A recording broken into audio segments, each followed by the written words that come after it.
오늘은 산상설교 가운데 예수님께서 설교하신 산상설교 가운데 가장 도전이 많이 있는 그런 내용에 대해서 여러분과 함께 생각을 해보려고 합니다. 어쩌면 이 말씀은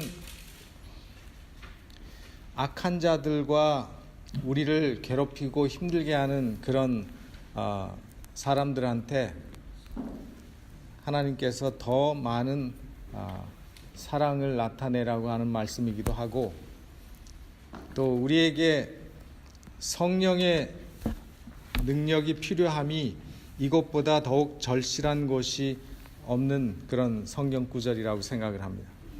제가 여러분과 함께 보려고 하는 말씀은 마태복음 5장 38절로 42절에 나오는 말씀입니다.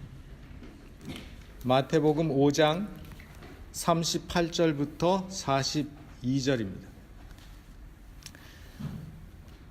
또 눈은 눈으로 이는 이로 갚으라 하였다는 것을 너희가 들었으나 나는 너희에게 이르노니 악한 자를 대적지 말라.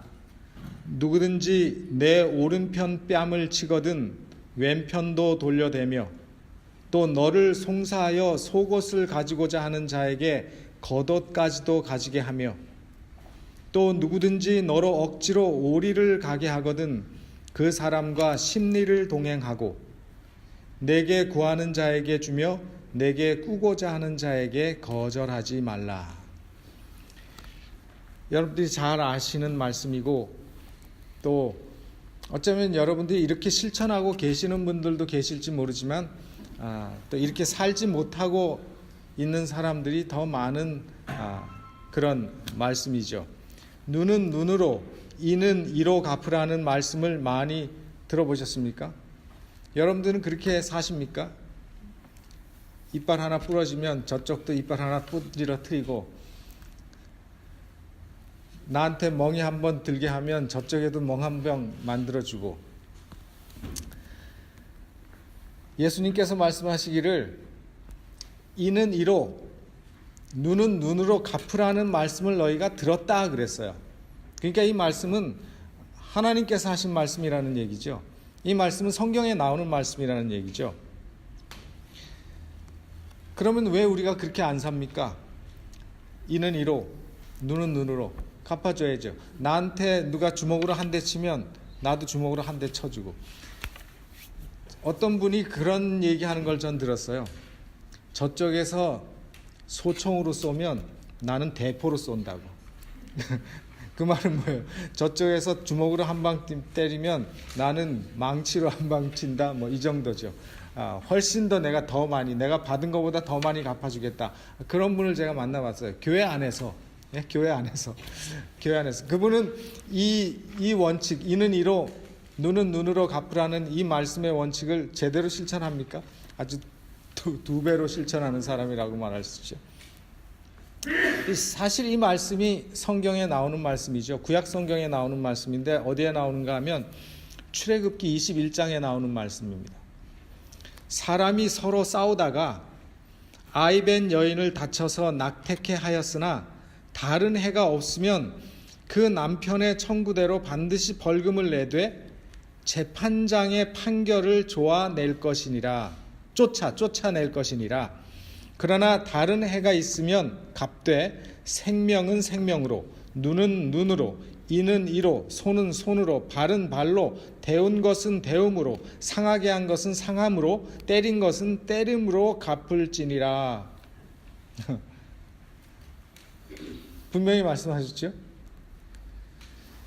레위기 24장 19절로 20절에 만일 사람이 그 이웃을 상하였으면 그 행한 대로 그에게 행할 것이니 파상은 파상으로, 눈은 눈으로, 이는 이로 갚을지라.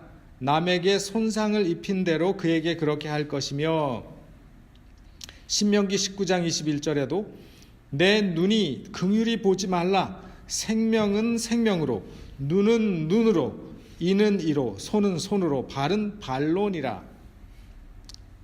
성경에 분명히 갚으라고 했죠. 이는 이로, 눈은 눈은, 발은 발로. 의심의 여지가 없어요. 그래서 오늘날 중동 지방, 특히 아랍 국가에서는 아직도 이 복수하는 법이 그대로 살아 있어요. 그죠?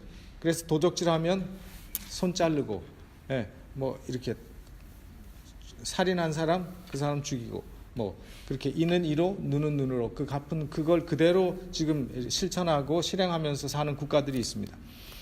그렇다면 과연 여러분들은 생각을 어떻게 하시는지요? 과연 하나님께서 말씀하신 이 법들이 우리로 이렇게 당한 대로, 어떤 사람처럼 저쪽에서 한 방 치면 나는 2대 친다, 저쪽에서 소총 쏘면 나는 대포로 쏜다, 그럴 정도로 내가 갚아주라는, 그대로 갚아주라고 하신 말씀입니까? 어떤 말씀이에요? 이 말씀의 의미가 뭐예요? 어떻게 우리가 받아들여야 돼요? 분명히 읽은 말씀을 읽어보면 이건 갚아주라는 말씀처럼 들리죠.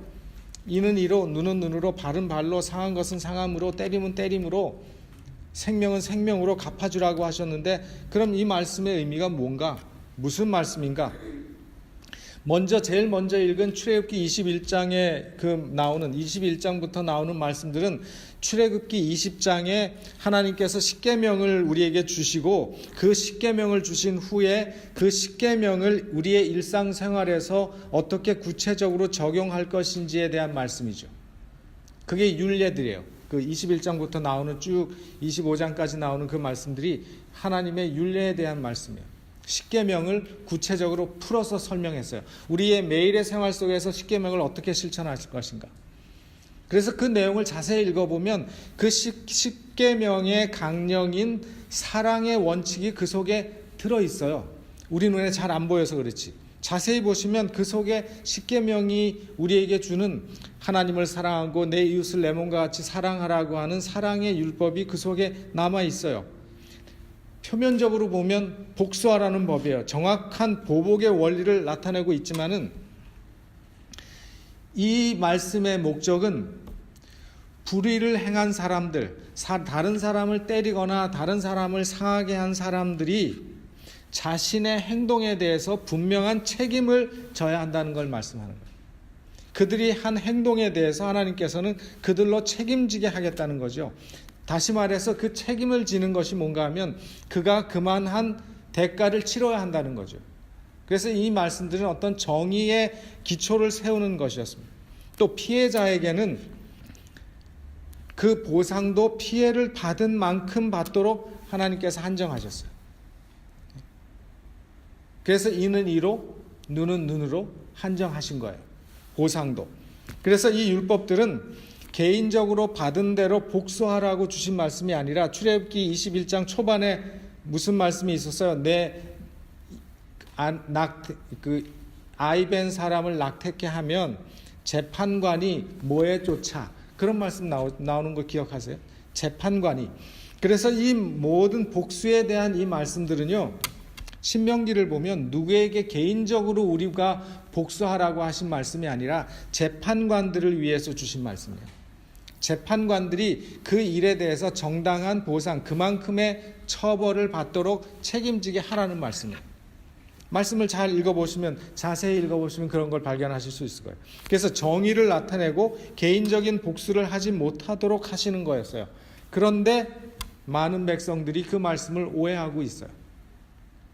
그래서 이 말씀은 새로운 말씀이 아니에요. 예수님께서 너희가 이는 이로, 눈은 눈으로 갚으라는 말씀을 들었으나, 그 말씀을 가만히 보면 마치 구약에 하신 말씀을 예수님께서 완전히 폐해버리시고 새로운 말씀을 하시는 것처럼 거기에는 말씀이 표현되어 있지만, 실제적으로는 그것이 아니라 그 말씀을 하심으로 인해서 사람들이 잘못 이해하고 잘못 생활 속에서 적용하고 있는 그 사람들을 바로 잡아주기 위해서 하신 말씀이라는 거예요.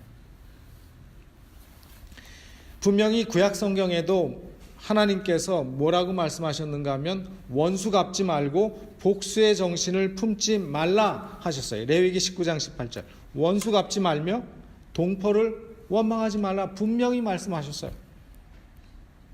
그런 하나님께서 원수 갚으라고 우리에게 말씀하셨을 리가 없죠.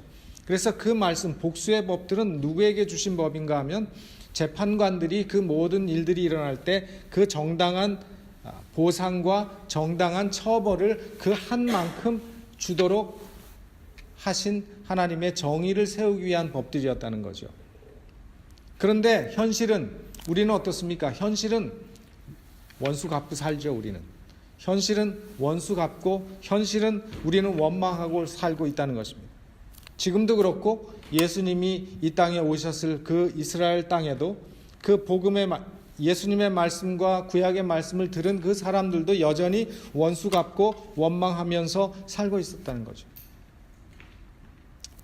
절대로 맞고는 못 살잖아요. 우리도 절대로 손해보고 우리는 못 살잖아요. 이 문제에 있어서 우리는 오늘 심각하게 우리 자신을 들여다보고 회개해야 될 것은 회개해야 될 현실이라고 저는 믿습니다. 특히 그리스도인들만 한꺼번에 많이 모인 곳 어디예요? 교회 안에요. 교회 안에.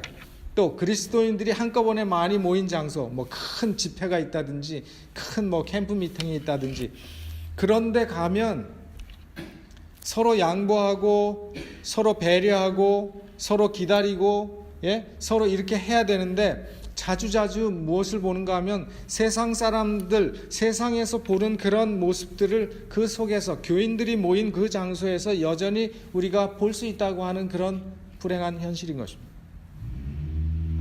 산상설교를 통해서 예수님은 이미 기존의 백성들이 일반적으로 알고 있던 것들을 완전히 깨트리는 말씀을 참 많이 하셨어요. 산상설교를 처음부터 산상설교의 말씀을 시작하는 그 초반부터 예수님께서는 그 당시에 그리스도인들, 그 당시에 하나님의 백성들이 가지고 있었던 생각과 사고방식을 깨트리는 많은 말씀들을 하셨어요. 심령이 가난한 자가 행복하다. 애통하고 우는 사람이 더 행복하다. 핍박받는 사람들이 더 행복하다. 말로는 충분히 놀랍고 우리로 하여금 생각하게 하는 말씀인데도 불구하고 우리의 마음이 그 말씀대로 잘 실천하고 살지 못하는 것이 현실인 것입니다. 그래서 예수님께서 산상보훈에 무슨 말씀을 많이 하셨는가 하면 너희는 이렇게 들었으나 그런 말씀을 하셨어요. 너희는 이 말씀을, 그 말은 곧 무슨 말인가 하면 너희는 이 말씀을 이렇게 해석하고 이렇게 이해하고 있지만 그 말씀이에요. 그러나 내가 너에게 새로운 의미, 그 말의 진짜 의미가 무엇인지를 다시 설명해 주겠다 하는 그런 말씀이에요. 그래서 이 산상수훈에 많이 나오는 하나의 예수님의 끊임없이 반복해서 새로운 말씀을 하실 때 나오는 말씀이 뭔가 하면 너희는 이렇게 들었으나 그거예요. 오늘 우리가 본 본문의 말씀 마태복음 5장 38절에도 이는 눈은 눈으로 이는 이로 갚으라는 말씀을 너희는 들었으나 그랬잖아요. 그렇죠? 너희는 이렇게 들었으나 그 말씀을 너희가 잘못 이해하고 잘못 실천하고 있기 때문에 내가 다시 너희들에게 놀라운 새로운 의미를 전달해 주겠다 이거예요. 예수님께서 하시는 의미가 무엇인지 여러분 아시겠습니까? 그래서 5장 38절에 눈은 눈으로 이는 이로 갚으라는 말을 너희가 들었으나 그랬어요. 들었으나 이 말은 뭐예요? 예수님께서 그 말씀과 전혀 반대되는 말씀을 지금 하시려는 준비를 하고 있다는 걸 짐작할 수 있죠. 근데 무슨 말씀이에요? 다른 말씀이 아니에요, 사실은. 그죠? 다른 말씀이 아니라 구약의 말씀의 그 의미, 이는 이로 눈은 눈으로 갚으라는 그 말씀의 의미를 제대로 알려주시려고 말씀하고 계시는 거죠. 그래서 뭐라고 말씀하시는가 하면 나는 너에게 이르노니 악한 자를 대적지 말라. 여기 아주 중요한 말씀을 하셨어요. 악한 자를 대적하지 말라. 악한 자에게 대적하지 말라는 말은 무슨 말이에요? 악한 자하고 싸우지 말라는 얘기죠. 악한 자한테 대들지 말라는 얘기예요. 여러분 한번 생각해 보십시오. 이 말씀과 배제되는 성경의 말씀이 좀 있을까요? 악한 자를 대적지 말라고 하셨는데 악한 자를 대적하라는 말씀이 있어요? 성경에? 있는 것 같기도 해요. 성경의 많은 곳에 마귀를 대적하라, 악한 권세를 대적하라 하는 그런 말씀들이 많이 나와요. 한번 보여드릴게요.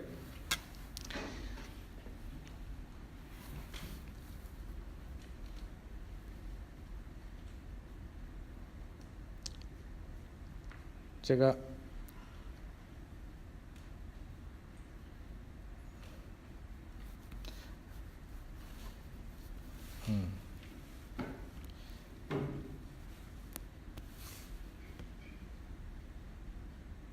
제가 그 성경절을 제가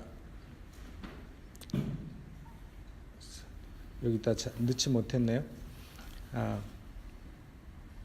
악한 자를 대적하지 말라 하는 이 말씀을, 왜냐하면 그 성경 말씀에 보면 에베소에 보면 하나님의 전신갑주를 취하라.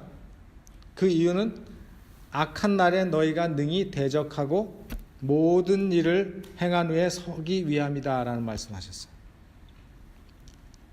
또 베드로전서 5장 9절에 있는 말씀을 보면 너희는 믿음을 굳게 하여 저를 대적하라. 거기서 말하는 저가 누군가 하면 마귀예요. 마귀를 대적하라는 말씀하셨어요.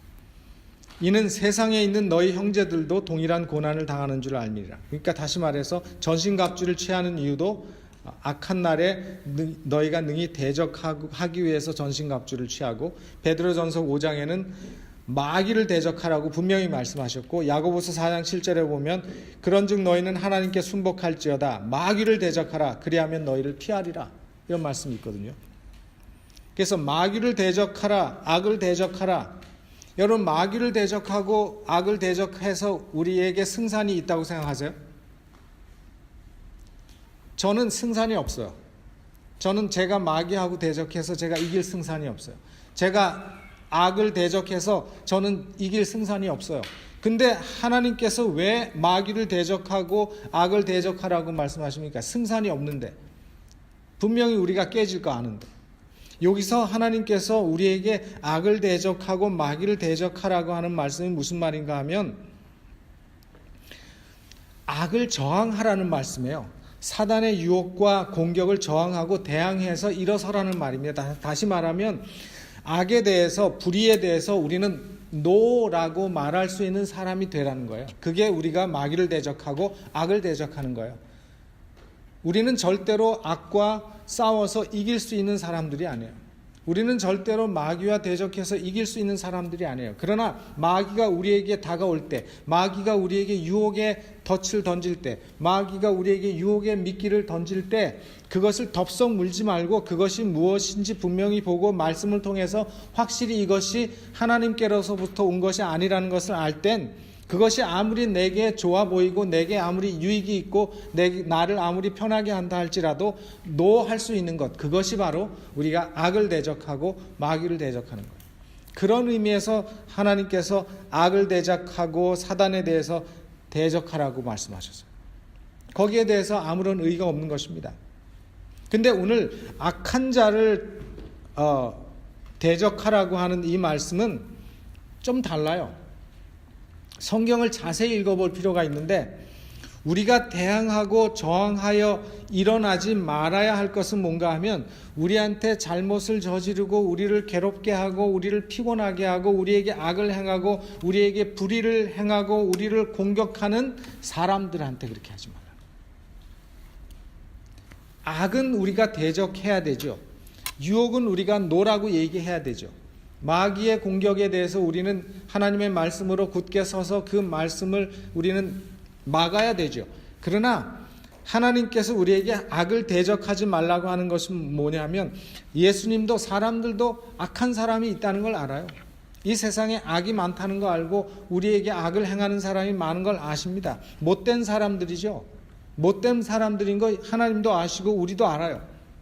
악한 사람들인 것을 우리도 알고 하나님도 알고 예수님도 아세요. 그런데 그 악한 사람들을 예수님께서는 대적하지 말라고 말씀하셨어요.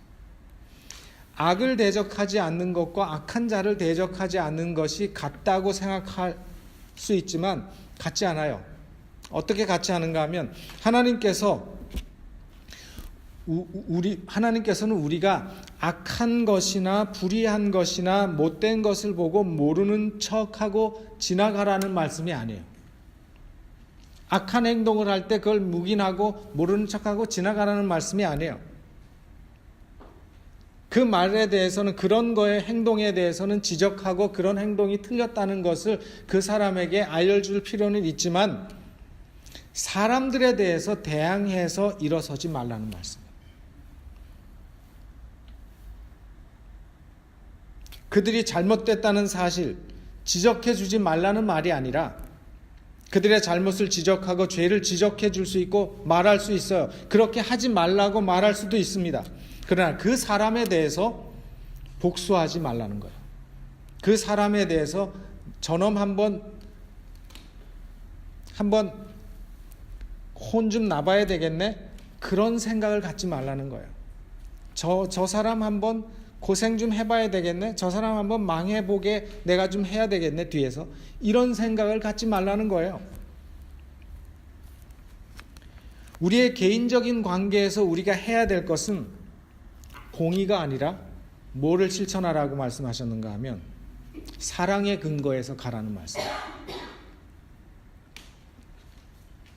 공적으로는 공의가 필요하지만 우리 개인적인 사람과 사람과의 관계 속에서는 공의보다는 뭐가 먼저 해야 된다는 거예요? 사랑이 먼저 가야 된다는 말씀. 다시 말해서 우리에게 나쁜 짓을 한 사람들, 우리한테 못된 짓을 한 사람들에 대해서, 그 개인에 대해서 우리의 의무는 보복이 아니라 뭐예요? 그들의 악한 행동과 불의를 용서하는 거라고 말씀하셨어요. 그리고 나서 예수님께서 짧은 4가지 예를 들어서 설명을 하셨어요. 4가지 예. 근데 그 4가지 예를 가만히 보면 모두가 우리한테 해를 끼치고 우리를 모욕하고 우리를 귀찮게 하고 우리를 성가시게 하고 우리를 어렵게 만드는 그런 사람들이에요. 굉장히 짜증스러운 사람들이에요. 어떤 사람들인가 하면 39절부터 42절에 나오는 말씀이에요. 누구든지 내 오른편 뺨을 치거든 왼편도 돌려대며 또 너를 송사하여 속옷을 가지고자 하는 자에게 겉옷까지도 가지게 하며 또 누구든지 너로 억지로 오리를 가게 하거든 그 사람과 심리를 동행하고 내게 구하는 자에게 주며 내게 꾸고자 하는 자에게 거절하지 말라. 예수님께서 한 첫째로 든 예는 뭐냐면 복수하지 말라고 하는 그 말씀을, 악한 자를 대적하지 말라는 말씀을 설명하면서 첫 번째 든 예는 뭐냐면 내 오른편을 치거든 왼편도 돌려대라. 우리가 너무 잘 아는 말씀이잖아요. 막대기나 물건 가지고 때리는 것도 모욕적이지만 손으로 뺨을 치는 것만큼 모욕스러운 건 없어요. 여러분들도 뺨을 맞아본 경험이 있으실지도 모르고 한 번도 안 맞아보신 분들 계실지 몰라요. 저는 국민학교 다닐 때 학교에서 뺨을 맞아본 적이 있어요. 선생님한테. 근데 어렸지만 그것이 굉장히 제가 기분이 나빴어요. 마음에 상처가 됐어요. 이 짝대기로 때리는 거는 뭐 그냥 괜찮는데 그냥 뺨을 이렇게 선생님이 때리는 거, 아무리 선생님이라 할지라도 그건 상당히 어린 제 나이였지만 상당히 기분 나빴고 그것이 저한테 어떤 처벌이라기보다는 감정이 더 저한테 닿았던 그런 경험이 있어요. 근데 여기 보면 지금도 그것은 모욕이지만 과거 이스라엘 땅, 그 과거 옛날에는 더 큰 모욕이죠. 근데 오른뺨을 때리려면, 상대방의 오른뺨을 때리려면 이 손등으로 때리거나 아니면 그 뒤에서 때리는 거예요. 그죠?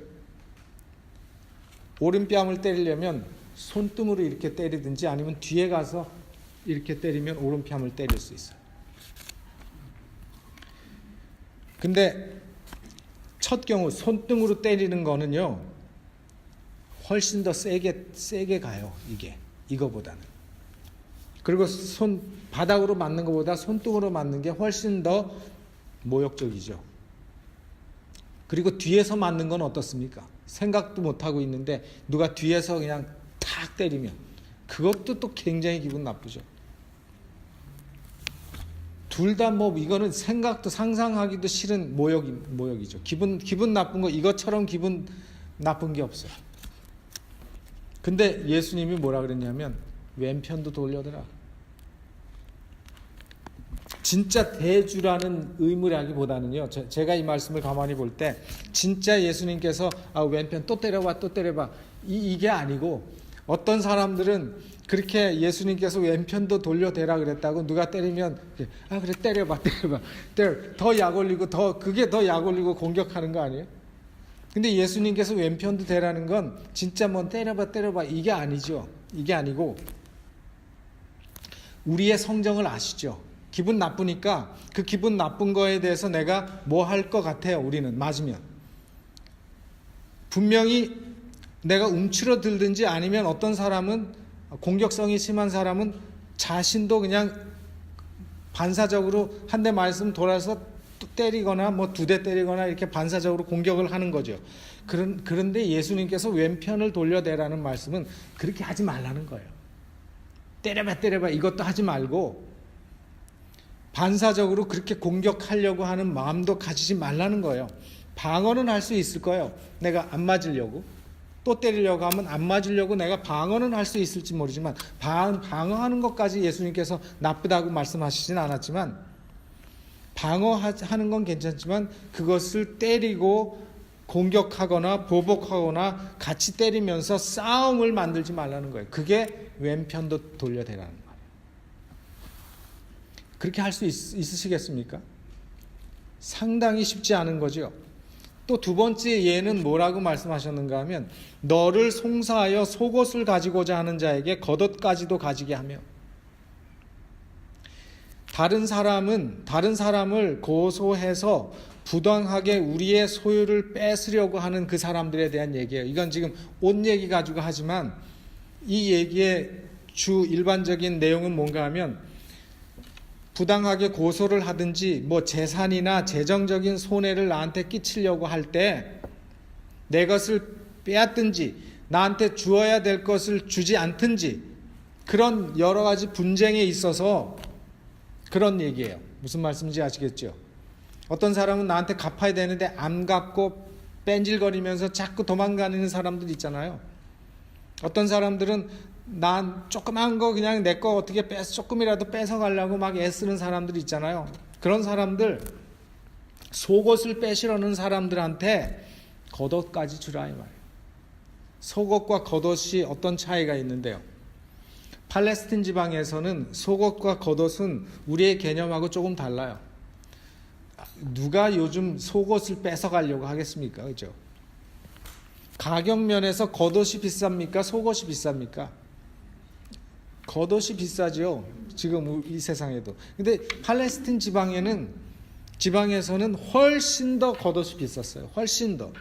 왜 그러냐 하면, 겉옷은 겉옷이기도 하지만 그게 담요예요. 밤에는. 팔레스틴 지방에는 일교차가 크기 때문에 밤이 되면 그 겉옷을, 그래서 겉옷은 둘둘둘 말아서 이렇게 걸치는 겁니다. 그게 이제 밤에는 풀어가지고 담요처럼 자기 몸을 감싸고 몸을 보호하고 보온하는 그런 담요가 되는 거예요. 그러니까 팔레스틴 지방에서 겉옷은 필수적인 거예요. 속옷은 없어도 돼요. 그래서 겉옷은 전당 잡혀도 그날 주게 돼 있어요. 다음 날까지 그것을 붙잡고 있지 못하는 게 그들의 어떤 전통적인 법이었어요.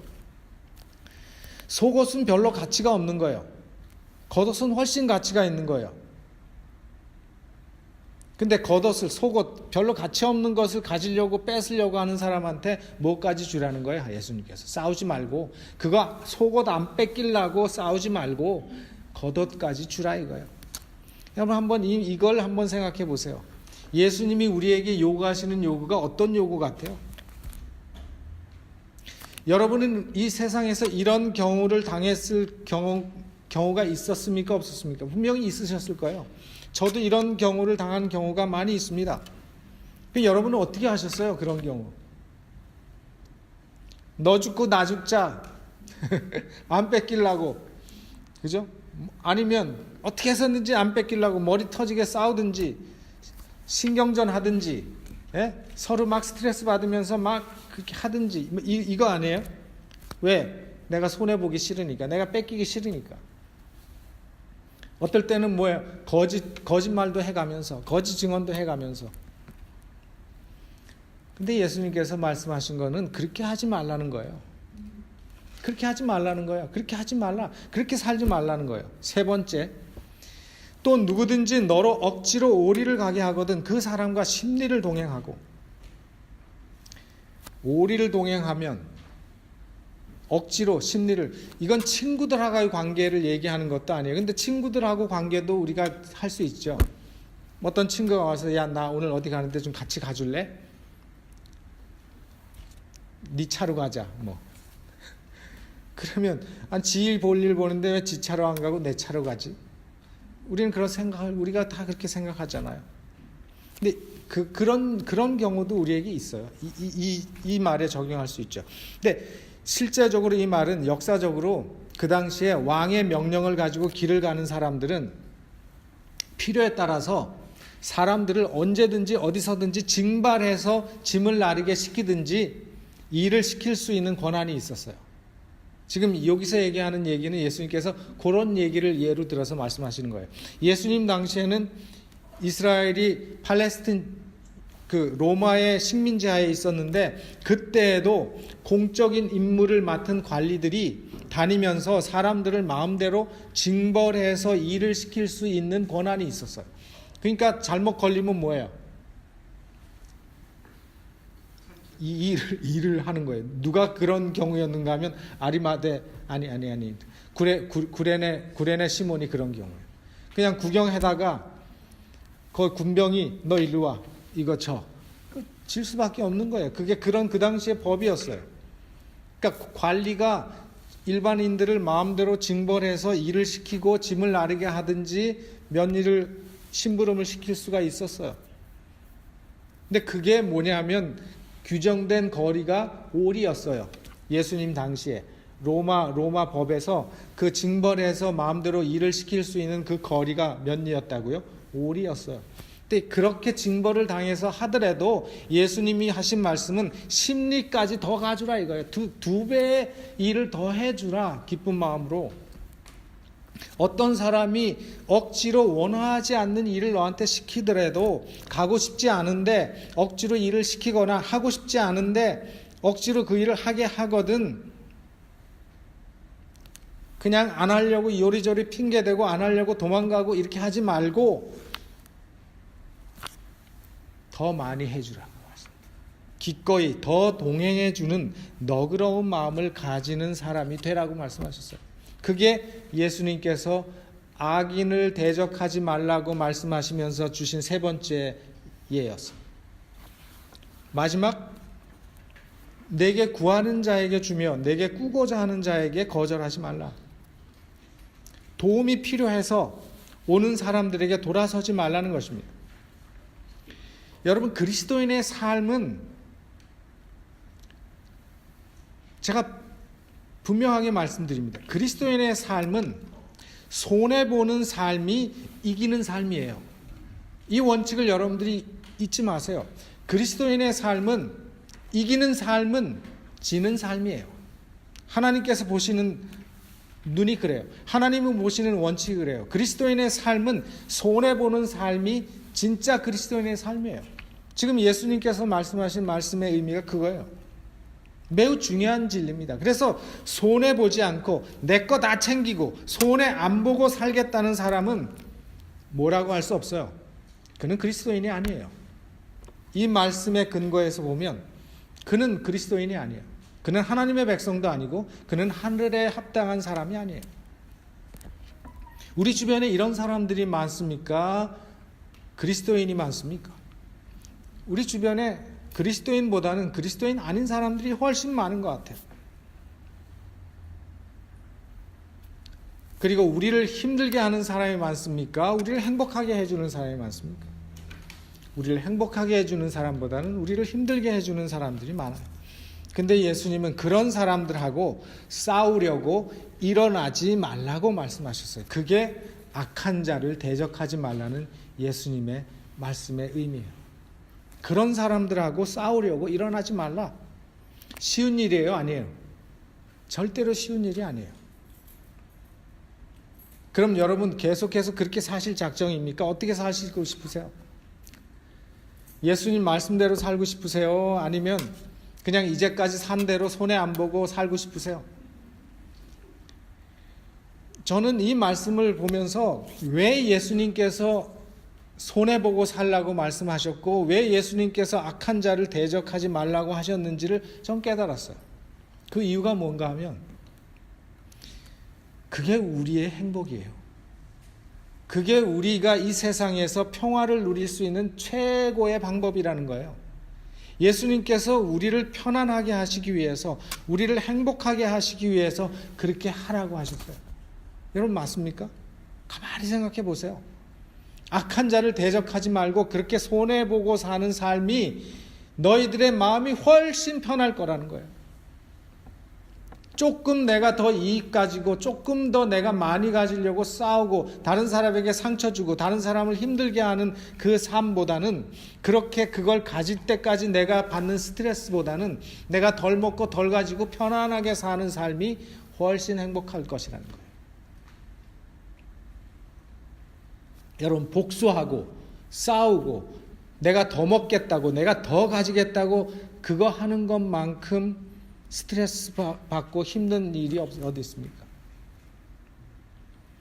우리 주님께서는 이런 스트레스풀한 일로 우리가 시간 낭비하지 말라고 말씀하시는 거예요. 그런 일은 누구한테 맡기라는 거예요? 하나님께 맡기라는 거예요. 이게 하나님의 축복 아닙니까? 네. 하나님께서는 우리가 악한 자를 대적하지 말라고 하시면서 우리를 좀 편안하게 해주길 원하시는 거예요.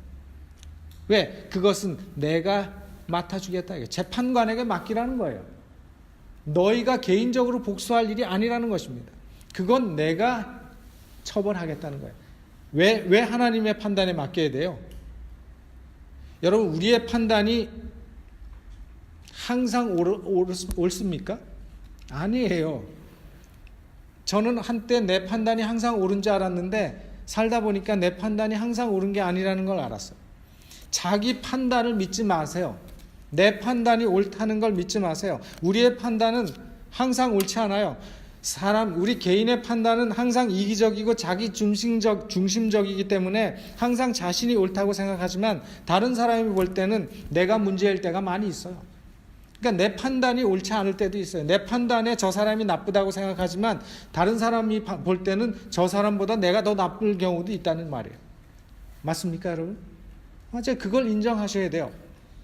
그러니까 하나님께서는 우리 판단에 따라서 완전하지도 않고 반드시 옳지도 않은 우리 판단에 따라서 판단해서 복수하려고 일어서지 말라는 거예요. 우리 판단해서 그 사람을 악하다고 그 사람이 나쁘다고 판단해서 일어서지 말라는 거예요. 이 악을 대적하지 말라는 말씀이에요. 그리고 우리에게 또 한 가지는 하나님을 더 신뢰하고 하나님을 더 의지하고 살도록 하시기 위한 조처예요. 우리는 우리의 힘으로 사는 것 같지만 세상의 일이 다 우리의 계획이나 우리의 능력으로 다 되는 것이 아니죠. 하나님을 의지하는 사람들에게는 여유가 있습니다. 하나님을 의지하는 사람에게 힘이 있어요. 그 힘이 뭔가 하면 하나님을 의지하지 않는 사람은 자신의 힘만 가지고 사니까 스트레스풀한 거예요. 왜냐하면 자신의 힘은 한계가 있거든요. 근데 우리 하나님의 힘은 한계가 없어요. 하나님의 능력은 한계가 없어요. 하나님을 의지하고 하나님의 말씀을 따라서 손해보고 사는 사람들이 이 세상에서 손해보는 것 같지만 결국은 하나님께서 그 모든 것들을 하나님의 방법으로 채우시고 하나님의 방법으로 보상해 주신다는 것이 하나님의 말씀이에요. 그러니까 하나님께서는 무슨 말씀을 하시는가 하면 마음에 사랑의 마음을 가지고 하나님을 믿고 의지함으로 이 세상에서는 내가 좀 손해보고 살더라도 내가 사람들을 미워하지 않고 대적하지 않는 삶을 사는 사람들이 내 백성이라고 말씀하시는 거예요. 그것이 하늘에 합당한 사람이라는 것입니다.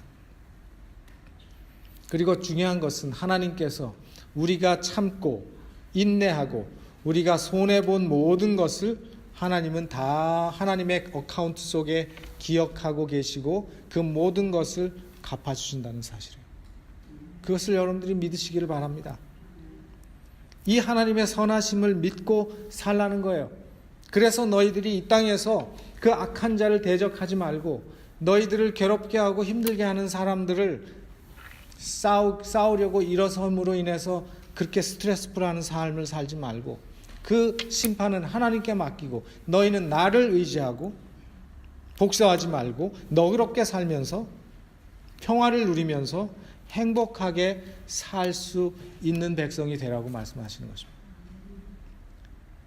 오늘 우리에게 주신 마태복음 5장 38절로 42절의 말씀의 의미를 여러분들이 이해하시겠습니까? 우리가 그 말씀대로 살면 그 축복이 우리에게 오는 것입니다. 그 말씀대로 살면 우리가 평안한 거예요. 이는 이로 눈은 눈으로 갚으라 하는 말은 너희가 들었으나 내가 너에게 다시 이르노니 악한 자를 대적하지 말라. 오른뺨을 때리거든 왼편을 대고 속옷을 달라 하는 사람에게 겉옷을 주고 오리를 가달라고 하는 사람에게 심리를 가지고 꾸고자 하고 구하는 자에게 없다 하지 말고 나누어 주라고 말합니다. 그렇게 사는 사람에게 하나님께서 모든 하늘의 축복을 주시겠다고 약속하셨습니다.